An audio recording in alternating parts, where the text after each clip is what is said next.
கர்த்தருடைய பரிசுத்த நாமத்திற்கு ஸ்தோத்திரம். இன்னைக்கு நம்ம சங்கீதம் 80வது அதிகாரம் 11வது வசனத்தை தியானிக்கிறோம். சங்கீதம் 80:11 ஜெபத்தோடு இந்த செய்திக்குள்ளே கடந்து செல்லும். எந்தன் காமலையானவரே, என்னை காக்கும் தெய்வம் நீரே. எந்தன் கான்மலையானவரே, என்னை காக்கும் தெய்வம் நீரே. வாழமை மாட்சிமை நிறைந்தவரே, மகிமைக்கு பாத்திரரே. வாழமை மாட்சிமை நிறைந்தவரே, மகிமைக்கு பாத்திரரே. ஆராதனை உமக்கே, ஆராதனை உமக்கே, ஆராதனை உமக்கே, ஆராதனை உமக்கே. வந்தன் சிறகுகளே நிழலில் யாண்டு மகிழ செய்தீர். வந்தன் சிறகுகளே நிழலில் யாண்டு மகிழ செய்தீர். தூயவரே யான் துணையாளரே, துதிக்கு பாத்திரரே. தூயவரே யான் துணையாளரே, துதிக்கு பாத்திரரே. உபாரா பரரா, Opara hubara, repara rivara, rigara rigara. Yandan balavina nerangalil, kirubai tanderaya. Yandan balavina nerangalil, kirubai tanderaya. Esu raja என்பலனாயினீர், எதற்கும் பயமில்லையே. ஏசு ராஜா என்பலனாயினீர், எதற்கும் பயமில்லையே. ரவாரா ரவரா, ரிவாரா ரிவரா, ரிபாரா ரிபரா.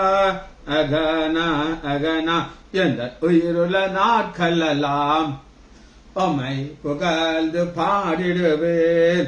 எந்த உயிருள்ள நாட்களெல்லாம் உம்மை புகழ்ந்து பாடிடுவேன். ராஜா நீர் செய்த நன்மைகளை எண்ணியே துதித்திடுவேன்.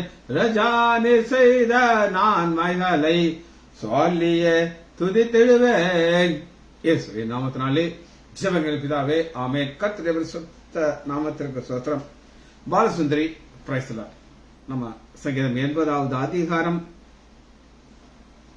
11வது வசனத்தை தியானிக்க இருக்கிறோம். இது என்னன்றத ஒரு கான்செப்ட் நான் சொல்றேன்.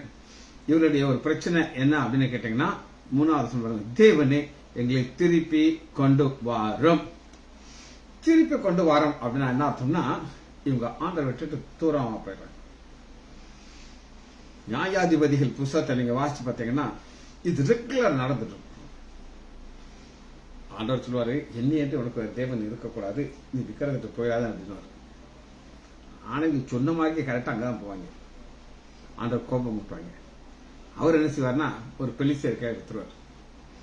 இவங்க 40 வருஷம் அடிமையில கிடப்பாங்க. வட்டி நாட்டி பெண்டு நிமித்திடுவாங்க. அப்புறம் ஆண்டவர்கிட்ட ஜெபம் பண்ணுவாங்க, ஆண்டவரே எங்களை காப்பாத்துங்க, ஆண்டவரே திருப்பி கொண்டு வந்து. உடனே ஆண்டவர் ஒரு ரட்சகர் அனுப்பிடுவார். ரட்சகர் வந்து ஆண்டவர் இவர்களை என்ன செய்வார் அப்படின்னு கேட்டீங்கன்னா, திரும்ப பேக். இது வந்து ஒரு ரெகுலர் அஃபேர். ரெகுலர் அஃபேர்னா என்னைக்கோ ஒரு நாள் நடக்கிறது கிடையாது. இது எப்படி ஆரம்பிச்சது அப்படின்னு நாம பார்க்க போறோம். யோசுவா எடுத்துக்கலாமா?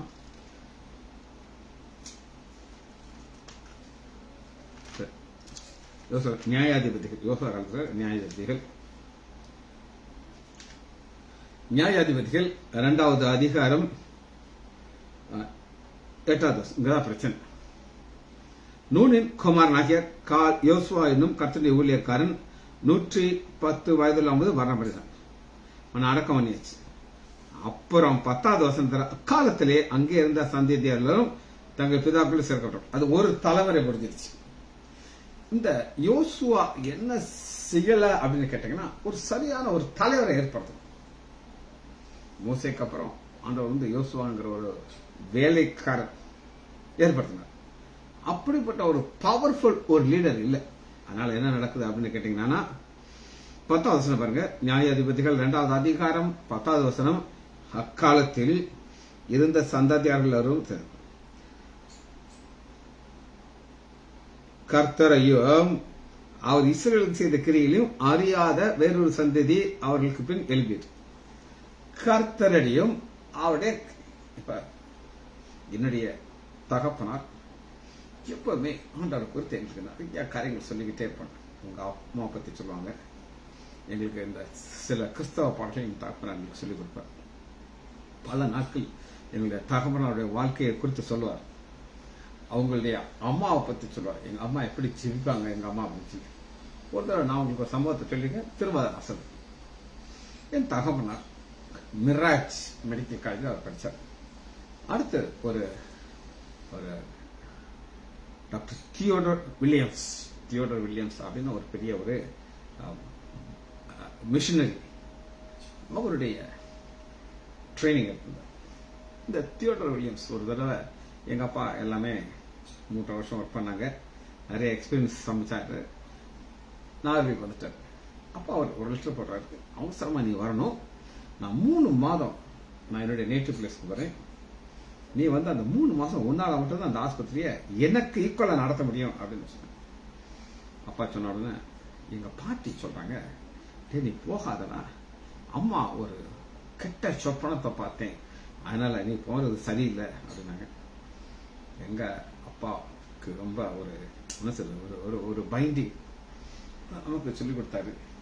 3 மாசம் பேஷண்ட்னா கஷ்டப்படுவாங்கன்ட்டு, இல்லம்மா உங்களுக்கு உங்க ஜெபத்து மேல நம்பிக்கை இருக்கா அப்படின்னு எங்க அப்பா கேட்டார். எங்க பாட்டி ஜெப வீராங்கனி, எல்லா வரங்களையும் ஆண்டவர் கொடுத்திருந்தாரு. இப்ப அவங்க ஒண்ணும் சொல்ல முடியல, சரி நீ போ, அம்மா அவனுக்காக ஜெபம் பண்ணிக்கிறேன் அப்படின்னு. அப்பா வந்து எல்லாம் தியோடருக்கு ரொம்ப சந்தோஷம், நான் இப்போ வரதுக்கு 3 மாசம் ஆகும், ஆஸ்பத்திரியை பார்த்துக்கோ அப்படின்ட்டார். எங்க அப்பா வருமானத்தை எல்லாத்தையும் ஒரு கவர்ல போட்டு போட்டு போட்டு ஒரு இடத்துல போட்டு வச்சுருவாங்க, சம்பளத்தை கொடுத்துருவாங்க, செலவை பார்த்துக்குவாங்க. ஏன்னா 3 வருஷம் எங்க அப்பா கூட இருந்தார்ல. எல்லாம் முடிச்சுட்டு அவர் ஃபாரின்ல இருந்து திரும்ப வர்றாரு. வந்து ஒரு பெரிய சூட்கேஸ் நிறைய அங்க இன்ஸ்ட்ருமெண்ட்ஸ் கொண்டு வந்தாங்க. இன்ஸ்ட்ருமெண்ட்ஸ்னா ஆர்டி ஃபோர்ஸஸ், ஆலிஸ், சிசர். இப்போ வந்து இந்தியாவில் கம்பெனிக்கான சூப்பர் ஆச்சரியம். நான் அந்த காலத்துல இந்தியன் கம்பெனில யாருமே கிடையாது என் தாப்பன காலத்துல. ஒன்லி இம்போர்ட்டட் திங்ஸ் மட்டும் தான் இருக்கும். அவர் என்ன செய்தார் அப்படின்னு கேட்டீங்கன்னா, ஒரு பெரிய சூட் கேஸ் எடுத்தார். அவர் அங்கிருந்து வரும்போது எல்லாத்தையும் 2 வாங்கிட்டு வந்தார். 2 நீடில் ஹோல்டர், இப்படி எல்லாத்தையும் ஒண்ணு எங்க அப்பா அப்படி எல்லாத்தையும் செஞ்சாரு. போட்டு போட்டு வச்சுட்டு அந்த பெட்டியை கொடுத்துட்டு, இன்னும் கொஞ்சம் கையில எங்க அப்பா கொஞ்சம் ரூபாயும் கொடுத்து, நீங்க சந்தோஷம் கிளம்புச்சு. எங்க அப்பா ஒரு ரிக்ஷால உட்காந்துருக்காரு. அந்த ரிக்ஷா ஒரு மேல் புறம் அப்படி ரயில்வே ஸ்டேஷன் போகணும். போயிட்டே இருக்கு. ஒரு பர்டிகுலர் ஸ்டாப் வந்தோடனே அந்த ரிக்ஷா 2 உடஞ்சிருச்சு. எங்க அப்பா உருண்டு கொடன்னு வராரு. பெட்டி ஒருத்தர் போய் சதுரி திறந்து கிடக்கு. எல்லாரும் டாக்டர் எங்க அப்பா 3 வருஷம் தான் எல்லாருக்கும் தெரியும் எங்க அப்பாவை. அப்ப எல்லாரும் வந்து எங்க அப்பாவை தூக்கி விட்டு அந்த இன்ஸ்ட்ருமெண்ட்ஸ் எல்லாம் தொடச்சி உள்ள போட்டுட்டு எதுக்காக சொல்றேன் அப்படின்னு கேட்டீங்கன்னா, சத்து எப்படியாகிலும் அந்த குடும்பத்தை உடைக்க பார்ப்போம், ரிச்சா உடைச்சவர்கள். ஆனா எங்க பாட்டி, ஆண்டவரோடைய கூடவே இருக்கிற ஒரு பாட்டி, அவங்க ஜெபிச்சாங்க. அதனால என் தகப்பனா சந்தோஷம் வருவனாருக்கு வந்து பல சர்ஜரி அந்த இன்ஸ்ட்ருமெண்ட் வச்சு செஞ்சார். எதுக்காக சொல்றேன் அப்படின்னு கேட்டீங்கன்னா, 2வது அதிகாரம் நியாயாதிபதிகள் 2வது அதிகாரம் 10வது வசனம், கர்த்தரையும் அவர் இஸ்ரவேலுக்கு செய்த கிரியையிலும் அறியாத வேறு சந்ததி அவருக்கு. இவங்க என்ன செய்வாங்கன்னா, 12வது வசனம், தங்கள் பிதாக்களின் எகிப்திய தேசத்தை புறப்பண பண்ணின அவருடைய சந்தி தேவனை விட்டுட்டாங்க. விட்டு தங்களை சுற்றும் இருக்கிற ஜனங்களுடைய தேவையை அந்நிய தேவர்களை பின்பற்றி போய் அவர்களை பணிந்து கர்த்தரை விட்டு பாகாலையும் அசுத்தது கோபம் கொண்டவராகி அவர்களை என்ன செய்யறாருன்னா சுற்றுலா பயணிகளை வித்துறாரு. வச்சுக்கோ டிக்கெட். இவங்க உடனே என்ன செய்வாங்க, நெருக்கப்படுகிறார்கள். 16 கர்த்தர் நியாயாதிபதியை எழுப்ப பண்ணினார், அவர்கள் கொள்ளையிடுவர்களுடைய கைக்கு அவர்களை நீக்க. இப்படி போய் போய் போய் இது ஃபுல்லாக தான் இருக்கும். ஆனா ஆண்டவர் இங்க என்ன செய்றார் அப்படின்னு கேட்டீங்கன்னா, அவர் அவங்களுக்கு செய்த நன்மைகளை ஆவியானவர் எழுதி வைக்கிறார். கர்த்தர் இஸ்ரவேல் மக்கள் செய்த நன்மைகள். சங்கீதம் 80வது அதிகாரம் 11வது வசனம், அது தன் கொடிகளை சமுத்திர மட்டாகவும் அதன் கிளைகளை நதி மட்டாகவும் பரவ விட்டது. அது இஸ்ரேல் தேசம். இஸ்ரேல் தேசம் என்ன அப்படின்னு ஜீரோ, ஒண்ணுமே கிடையாது. அப்படி இருந்த இடத்துல ஆபிரகாம்ங்கிற ஒரு மனிதரை கொண்டாடுறாரு. பிள்ளை இல்ல, 100 வயதுல ஈசாக்க கொடுக்கிறாரு. ஈசாக்க இருந்து யாக்கோபு ஏசாவை தூரத்துக்கு போட்டாரு. யாக்கோபுக்கு 12 பிள்ளைகள். இந்த 12 பிள்ளைகள் மூலமாக இந்த தேசத்தை முழுவதும் நிரப்புறாரு. அது நிரப்பி அதுக்கு ஒரு எல்கையை கொடுக்கிறார். அந்த எல்கையை தான் நம்ம இங்க பாக்குறோம். 11 வசனம் பாருங்க. அது தன் கொடிகளை சமுத்திரம் மட்டாகும், தன் கிளைகளை நதி மட்டாகும். சமுத்திரம், நதி, இது என்ன அப்படின்னு கேட்டீங்கன்னா எல்கை. ஆதியாகமம் 15வது அதிகாரம் 18.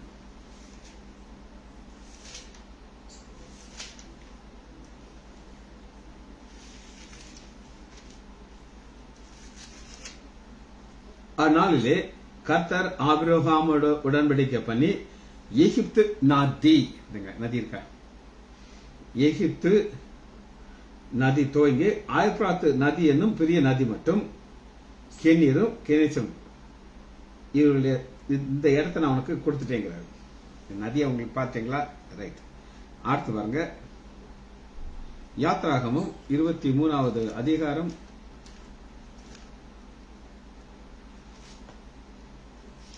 31வது வசனம். 23, 31. கானான் தேசத்துடைய எல்கையை நம்ம பார்க்கணும். சிவந்த சமுத்திரம் தொடங்கி, நதியை காமிச்சிட்டேன்.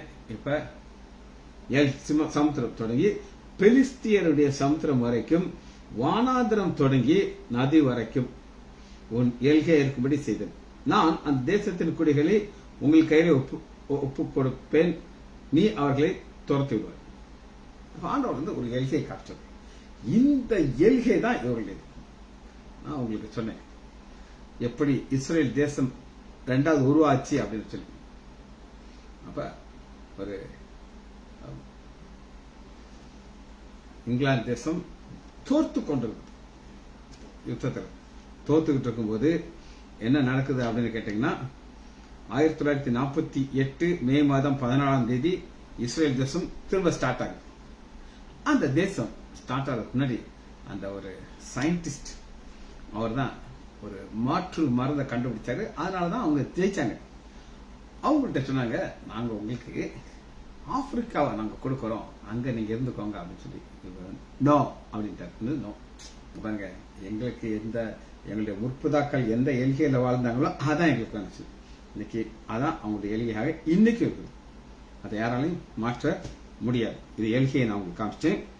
இந்த எல்கைய சாலமோன் காலத்துல அந்த எல்கை எப்படி இருந்து நம்ம பார்ப்போம். 1 ராஜாக்கள் 4வது அதிகாரம்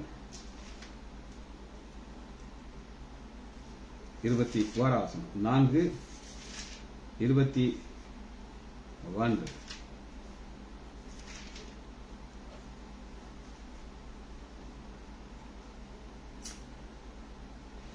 நதி தொடங்கி பெலிஸ்தீர் தேசம் வழியாக எகிப்து தேசம் மட்டும் இருக்கிற சகல ராஜ்யங்களையும் சாலமோன் ஆண்டு கொண்டான். அவர்கள் இது சாலமோன் காலத்துல வாழ்ந்த எல்கை.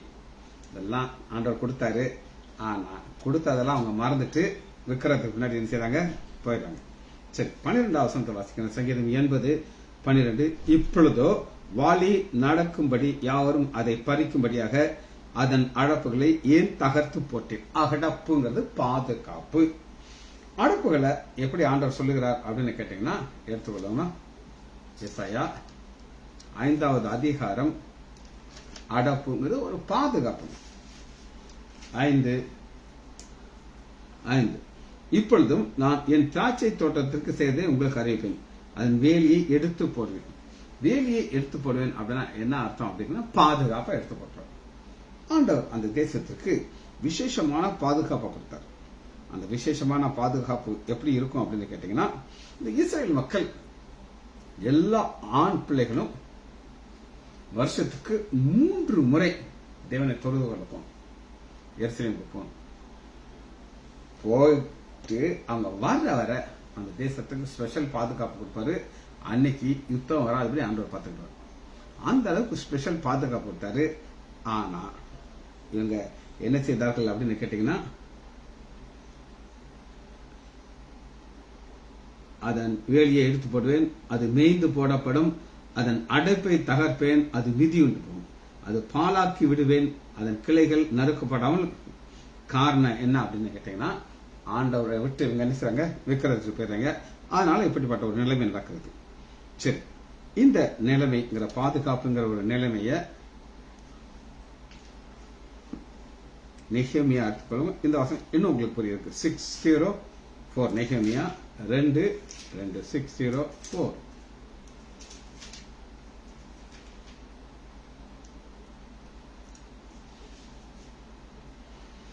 நெகேமியா 2:2. இப்பொழுதும் ராஜா என்னை பார்த்து, நீ துக்கமுகமா இருக்கிறது எனக்கு என்ன? அப்ப சொல்றாரு, எங்க பாதுகாப்பெல்லாம் போயிடுச்சாண்டவர், எங்க எருசலேமுக்கு நிலைமை என்ன அப்படின்னு கேட்டீங்கன்னா, மிதிச்சுட்டாங்க எல்லாரும். என் பிதாக்களின் கல்லறைகள் இருக்கும் ஸ்தலமாகிய நகரம் பாழாக்கப்பட்டு அதன் வாசல்கள் அக்னியாலை சுட்டரிக்கப்பட்டு கிடக்கும் பொழுது நான் எப்படி? அப்ப எருசலேம ஆண்டவர் மிதிக்க வச்சிட்டார். ஏன் மிதிக்க வச்சிட்டார்னா, அவங்க ஆண்டவர் விட்டுட்டு தூரமா போயிடுறாங்க. அதனால இப்படிப்பட்ட காரியம் நடக்குது. முதலாவது அதிகாரம் நெகேமியா 1:3 ஒரு நியூஸ் வருது. அப்பொழுது அவர்கள் சிறியர்களை மீதி இருந்தவர்கள் அந்த தேசத்துக்கு மகா தீங்கையும் நிந்தையும் அனுபவிக்கிறார்கள். எருசலேம் அகலங்கம் இடிபட்டது, அதன் வாசல்கள் அக்னேசம். இந்த எருசலேம்ங்கிற ஒரு வார்த்தையை ராஜாட்ட சொல்லும் போது எப்படி, பிதாக்களுடைய கல்லறைங்கிற, பிதாக்களுடைய கல்லறைனா எங்க கல்லறை தான் இருக்குது, செழிப்பு கல்லறை அழிந்து போன இடம் அப்படின்னு சொல்றாரு.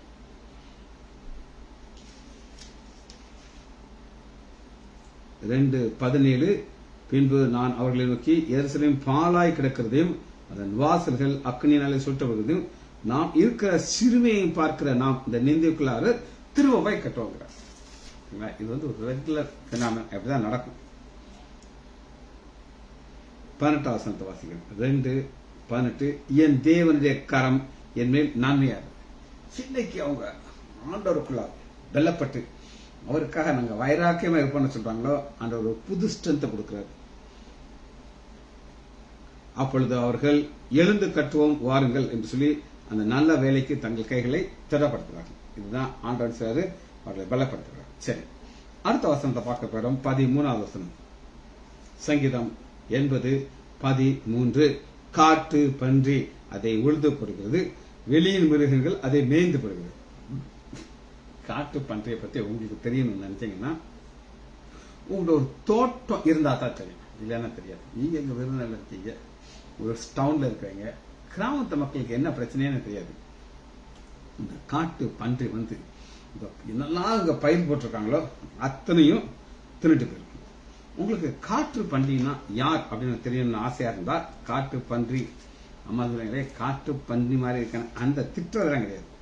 2 ராஜாக்கள் 24வது அதிகாரம் 2வது 24:2 அப்பொழுது கர்த்தர் கல்தேயரை தண்டுகள், சீரியன் கல்தேயர் சீரியர் தான் நம்ம எப்படி பார்க்கிறோம், காட்டு பன்றின பார்க்கிறோம். தண்டுகளையும் மோவாபின் தண்டுகளையும் அம்மோனியன் புத்திரன் தண்டு நடந்து ராணுவம் அவன் மேல் வரவிட்டார். தீர்க்கதரிசி அவர் அவைகளை யூதாவை அழிக்கும்படி வரவிட்டார். என்ன வரவிட்டார். இதெல்லாம் காட்டு பன்றி, நீ வா நீ வா நீ வா வந்து அழிச்சு மீதி எல்லாத்தையும் மிதிச்சு விட்டு. இது அன்னைக்கு நடந்த ஒரு காரியம். 25வது அதிகாரம், அவன் ராஜபாரியம் பண்ண 9ஆம் பாபிலோன் ராஜாவாகிய நேபுகாத்நேச்சார் அவனுடைய எல்கின் ராவன் எருசலேமுக்கு விரோதமாக பாளையம் போட்டு கொத்தார். பாபிலோன் ராஜா, பாபிலோன் ராஜா எரேமியா என்னுடைய ஊழியக்காரனாக பாபிலோன் ராஜா, என்னுடைய ஊழியக்காரன். ஆண்டவர் சொன்னா சொல் பேச்சு கேட்பான். யாரு? பாபிலோன். ஆனா ஆண்டவர் இந்த பாபிலோன் ராஜாவை காட்டு பன்றி அப்படிங்கிறாரு, என்ன செய்ய அழிச்சு போடுங்கிறார். எரேமியாவுக்கு வரும். அவ இன்னும் நல்லா புரியும் உங்களுக்கு. எடுத்துக்கலாமா? எரேமியா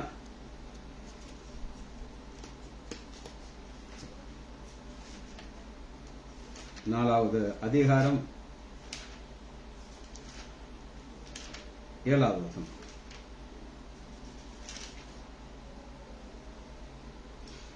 உன் தேசத்தை பாழாக்கி விடும்படி சிங்கம், காட்டு பன்றின்னு சொன்னாரு, இங்க சிங்கம் தன் புதரிலிருந்து எழும்பி ஜாதிகளை சங்கரிக்கிறவன் தன் ஸ்தானத்திலிருந்து புறப்பட்டு வருகிறான், அவன் பட்டணங்கள் குடியேறாதபடி அழிக்கப்படும் என்கிறார்.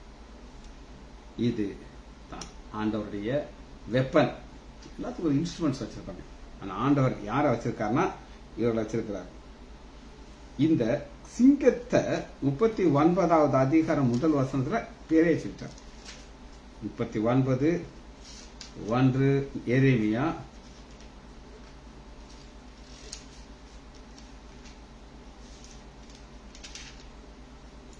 யூதாவின் ராஜாவாகிய சித்தேக்கியா அரசாண்ட 9ஆம் வருஷத்திலே 10ஆம் மாதத்திலே பாபிலோன் ராஜாவாகிய நேபுகாத்நேச்சாரும் அவர் எல்லா ராணுவம் வந்து எருசலேமுக்கு விரோதமாக முற்றுகையிட்டார். இது தேவன் தன்னுடைய பிள்ளைகளை பாதுகாப்பு இருக்கிறாரு. எதுக்காக பாதுகாப்பு இருக்கிறார் அப்படின்னு கேட்டீங்கன்னா, அப்ப ஒரு எதிரி வந்து தேசத்தை அழிச்சு போடுவான். அப்புறம் இவங்க அழுவாங்க, ஆட்டோமேட்டிக் பாதுகாப்பார். 14வது வசனம் வாசிப்போமா? சங்கீதம் 80:14 சேனைகளின் தேவனே திரும்பி வாரும், வானத்திலிருந்து கண்ணோக்கி பார்த்து இந்த திராட்சை செடியை விசாரியும். சேனைகளின் தேவனே, சேனைகளின் தேவனா ஒரு யுத்தம் வந்துருச்சுன்னு அர்த்தம். அந்த யுத்தத்துக்கு ஒரு ஜெபம். அந்த ஜெபம் என்னன்னா, திரும்பி வாரும், வானத்திலிருந்து கண்ணோக்கி பார்த்து. இது வானத்திலிருந்து கண்ணோக்கி ஆண்டவர் எப்படி வருவார் அப்படின்னு கேட்டீங்கன்னா, எடுத்துக்கொள்ளாம யாத்திராகமம்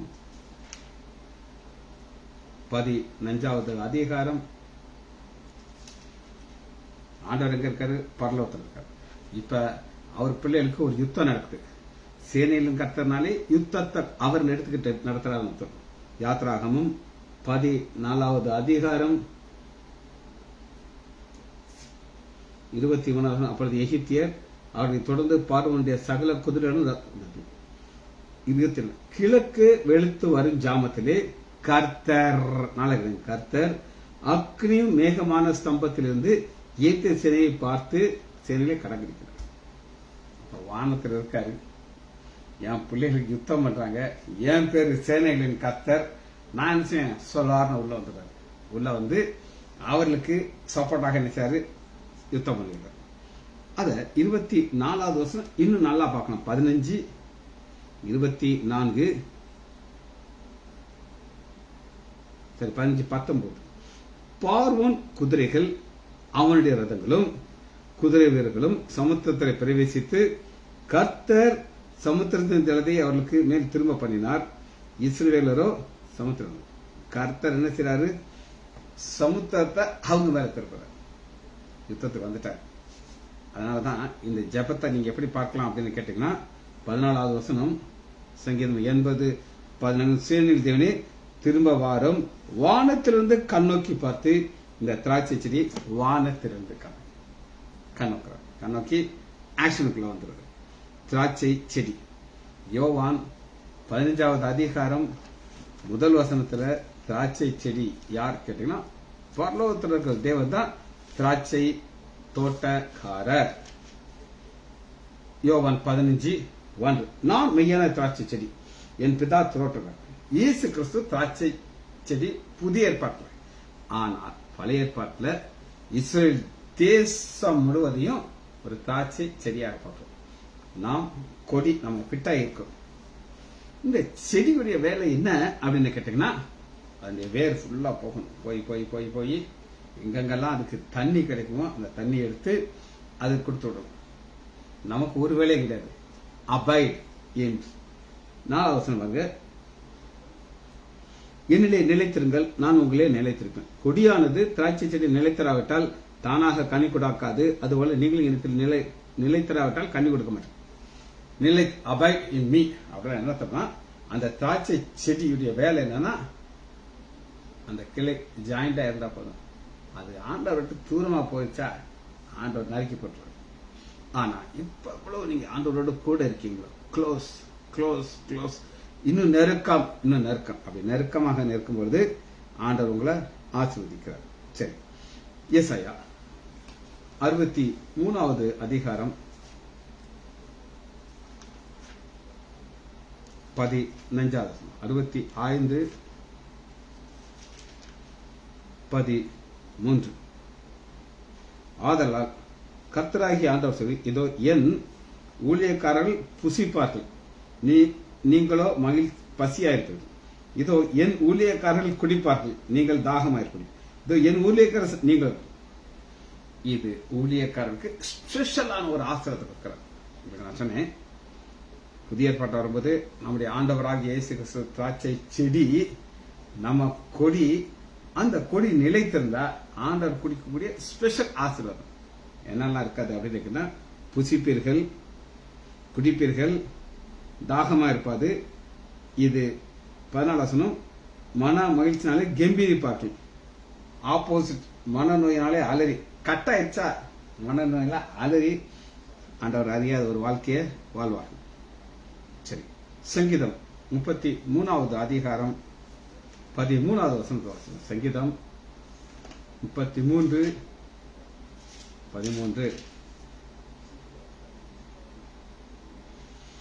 கர்த்தர் வானத்திலிருந்து, திருப்பி வருங்க, ஆண்டவர் வானத்திலிருந்து நோக்கி பார்த்து எல்லா மனுபுத்திரையும் காண்கிறார்.